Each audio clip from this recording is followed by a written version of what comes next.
friends, it's Miss Elise. Ready for a story? This one's called Moon's First Friends. The moon was queen of the night sky. She was so bright that everything she touched glowed with silver light. But after many, many years had passed, she was lonely. If only someone would visit me, she said. Hello down there, she called to the lumbering dinosaurs. If you come up here, you won't feel so heavy. You'll feel lighter than air. But the dinosaurs stayed where they were.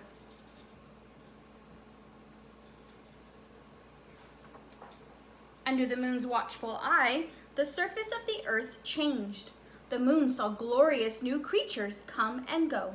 Saber-toothed tigers, mastodons, woolly mammoths, dodo birds, whales, rhinoceroses, and elephants. But they all stayed earthbound and rarely looked up to her in the night sky.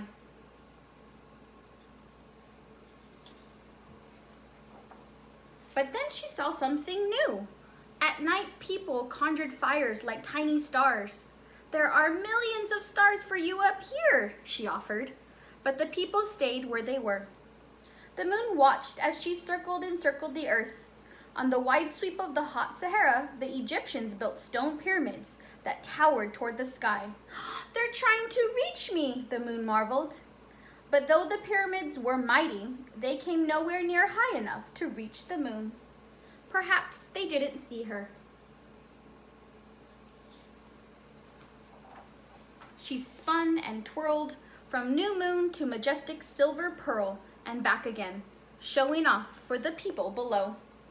But no one came. She watched as down on earth people came up with all kinds of ways to get from one place to another. But they did not sail or drive or cycle or float to the moon. Then on a windy day in North Carolina, the first airplane flew above a beach. You're doing great, encouraged the moon. You just need to fly a little higher. But the people on Earth only traveled to visit one another. Was it possible they didn't know that she was there? At high noon, the moon slipped purposefully between the Earth and the sun, blocking all the daylight. Then she slid aside again, allowing the sun to shine through. No one could have missed that, she thought. But still, no one ventured away from the Earth. Would she ever have a visitor?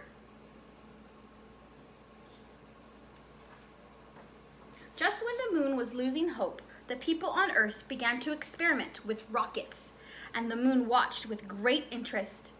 But the humans still had a lot to learn. One day, the moon's hopes soared. A chimpanzee in a mercury capsule rocketed toward her. A visitor at last! But alas, he returned to Earth without reaching her.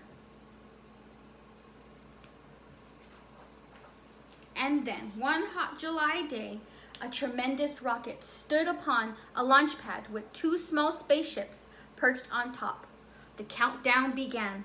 10, 9, 8, 7, 6, 5, 4, 3, 2, 1, liftoff! At 30 stories high and weighing 6 million pounds, the rocket rose into the air amid an explosion of flames. Slowly at first, and then faster and faster. The rocket fell away in stages, but the two spaceships hurtled toward the moon. They're coming, the moon said. They're actually coming.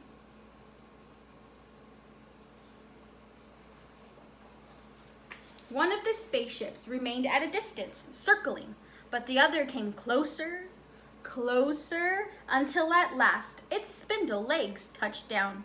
Welcome, she greeted the men who emerged from the ship. The astronauts walked across her surface with great bounding steps that made her dust bloom. They seemed delighted with how far they could travel with each stride.